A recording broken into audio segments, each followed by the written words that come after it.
पाठ प्रक्षाल आदि सब करने के बाद मोक्ष मार्ग प्रकाशक पर प्रवचन कर रहे थे। तभी देखते हैं कि नवीन जी, जो कि एक बहुत बड़े व्यापारी हैं, सामने से आ रहे थे। प्रवचन पूर्ण होने के बाद पंडित जी नवीन जी से कहते हैं,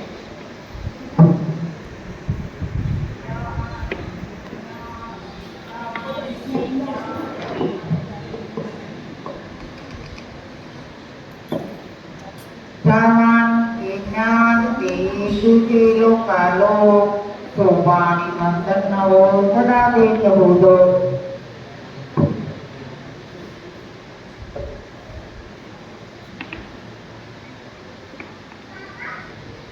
जय श्री पंडित जी।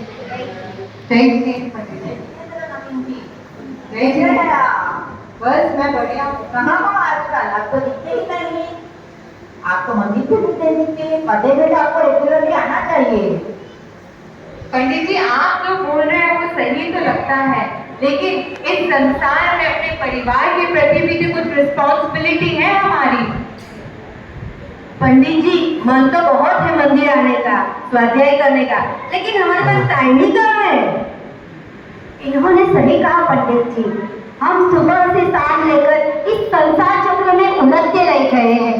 अब मेरी ही बात देख लो, अपने हस्बैंड का टिफिन बनाना, बच्चों को सुबह सुबह स्कूल भेजना, बड़े बुजुर्ग की सेवा करना, और ऊपर से ये जॉब, कहाँ से स्वाध्याय में आए। आपकी बात सही है। आप लोग परिवार में रहते हो, परिवार वाले आपके अपना मानते हैं, आपको स्नेह करते हैं, आपकी पत्नी आपका ख्याल रखती है, आपके बच्चे बड़े होकर आपकी सेवा करेंगे, यदि आप आशा रखते हो तो परिवार के प्रति आपकी रिस्पॉन्सिबिलिटी तो बनती है।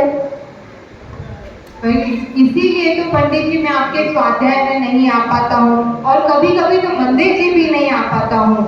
मेरे पिताजी ने मुझे बीए तक पढ़ाया, उस समय में मुझे बीए तक पढ़ाया। मैंने मेरे एक बेटे को लॉयर बनाया, एक बेटे को डॉक्टर बनाया। मेरे पिताजी ने मुझे छोटा सा घर दिया था, जिसे मैंने बंगलो बनाया। उन्होंने मुझे छोटी सी फैक्ट्री दी थी, जिसे मैंने अपनी मेहनत से आगे बढ़ाकर फैक्ट्री बनाई। आज मैं 55 साल का हूँ, लेकिन मुझे संतोष है कि मैंने मेरे पिताजी की विरासत की रक्षा करी और उसे आगे बढ़ाया। मैं आपसे पूछता हूँ पंडित जी, आप बताइए क्या मैंने सही किया? नवीन जी, अब आप तो फ्री हो, अब क्या आपको टेंशन है? अब आप आराम से करो ना धर्म का काम। रिटायर हो गए हो। हाँ, अब तो मेरे रिटायर के दिन आ गए हैं। आपकी लौकिक जिम्मेदारियां तो आपने बहुत अच्छे से निभाई है। माता पिता की सेवा की, बच्चों को भी पढ़ाया लिखाया और तैयार किया है। आपके पिताजी ने आपको जो कुछ भी दिया था उसमें आपने बहुत प्रोग्रेस किया है, पर आप कभी मंदिर में नहीं दिखते हो, और स्वाध्याय में तो मैंने आपको कभी भी नहीं देखा है। ऐसा क्यों? पंडित जी, जब मैं छोटा था, मेरे पिताजी मुझे हाथ पकड़ के पंडित जी लाया करते थे। हर रविवार को पूजन भी कराया करते थे, 6 डाला का पाठ कराया करते थे। मोक्ष शास्त्र तो उन्होंने मुझे याद करवा दिया था, लेकिन उनके गुजर जाने के बाद इस पूरे परिवार की जिम्मेदारी मेरे ऊपर आ गई। अब उसे निभाते निभाते मेरा पूरा समय निकल जाता है, टाइम ही नहीं मिलता है स्वाध्याय में आने का। मैं मंदिर जी कैसे आता हूँ मुझे पता है, इतना बड़ा व्यापार मुझे संभालना पड़ता है। अब आप भी बताइए मैं कैसे आऊँ मंदिर और कैसे आपके स्वाध्याय में आऊँ। और रही बात बच्चों की, बच्चों को तो पढ़ाई से फुर्सत ही नहीं मिलती है। आजकल के बच्चे 2.5 साल के होते ही उन्हें स्कूल भेज दिया जाता है, ऊपर से होमवर्क और कोचिंग का बर्डन होता है, और जरा सा समय मिलता है उसमें वो टीवी देखने में और खेलने में चला जाता है। वो कहाँ से मन दे रहा है? लेकिन पंडित जी, मैंने अपने बच्चों को इतने संस्कार जरूर दिए हैं कि वो जहाँ भी रहे, पर 10 लक्षर महापर्व में दिन में एक बार मंदिर की जरूर जाते हैं। देखिए, अपने बच्चों को लौकिक संस्कार देना, लौकिक शिक्षा देना हमारी जिम्मेदारी है, तो उनको धार्मिक संस्करण देना वो भी हमारी ही रिस्पॉन्सिबिलिटी बनती है। आप ही सोचिए, अगर हमारे माता पिता हमको उंगली पकड़कर मंदिर नहीं लेके गए होते तो आजकल हम कहाँ होते। आपके पिताजी ने आपको जो भी दिया उसमें आपने इतना कर दिया, बहुत प्रोग्रेस किया।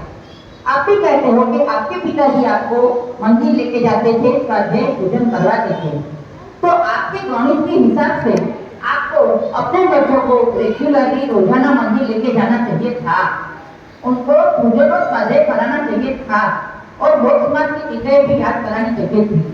तभी आप अपने पिताजी के विरासत के सभी में हकदार होते। आपने अपने पिताजी के धार्मिक संस्कार पर ध्यान ही नहीं दिया।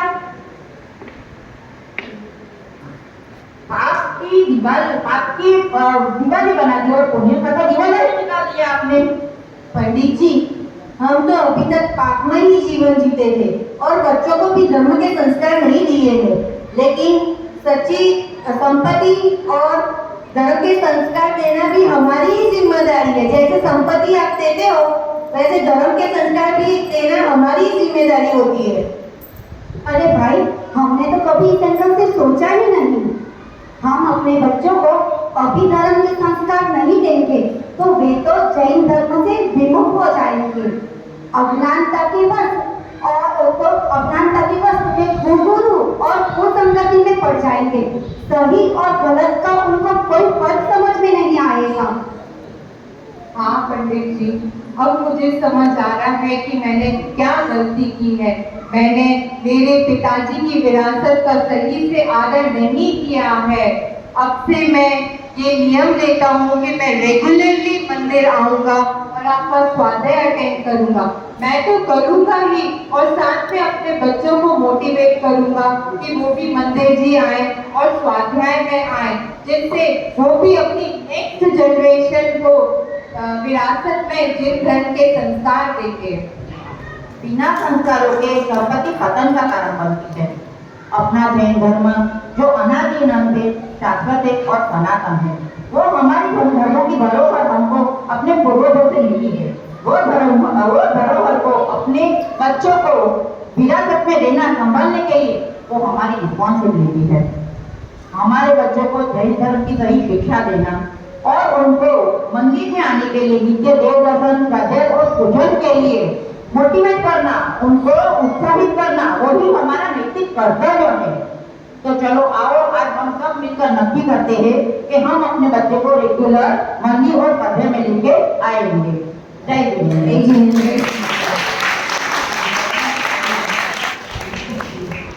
गर्भ मिला है, मैं अपूर्व कार्य करूँगा।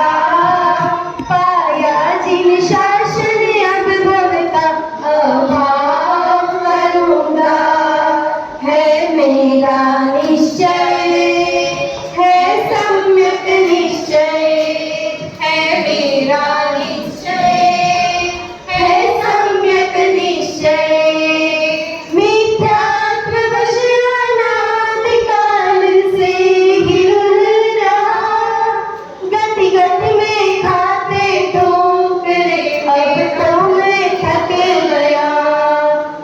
दर्शन से निज दर्शन करके मोह तजूंगा।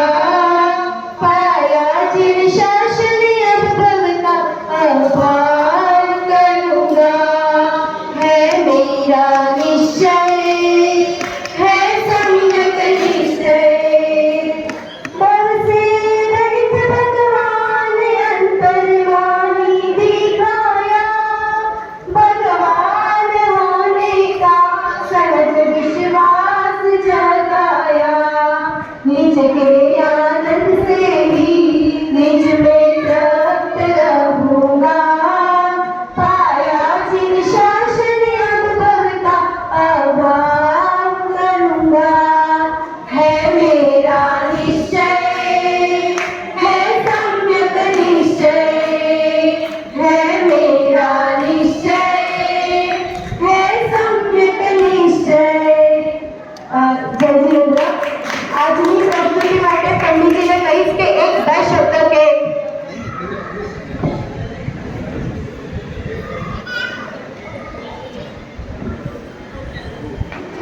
बहुत ही बहनों के माध्यम से बहुत ही प्रेरणादायक संवाद नाटक अपन ने सभी सुना और अकेला सुन करके चले नहीं जाए। जो संदेश को देना चाहते हैं तो आगे भी हम अपने बच्चों को, जो हमारी संपदा, हमारे बुजुर्ग पैसा लेके जाते हैं वो तो हम आगे सप्लाई करते हैं, लेकिन जो संस्कार लेके जाते हैं जो हमें दिए वो हम आगे बच्चों को भी संस्कार दें और वो संस्कार जीवन भर तक उनके काम में आते हैं। बहुत ही सुंदर मैं देख रहा हूँ कि इसी टाइप के प्रेरणादायक और संदेश आपका बहुत सुंदर प्रस्तुति दे रही है हमारी बहनें। तो सभी लोग उसका अपने जीवन में फॉलो भी करें उसका ખૂબ ખૂબ ધન્યવાદ. જે તમને આજની પ્રસ્તુતિ કરી હોય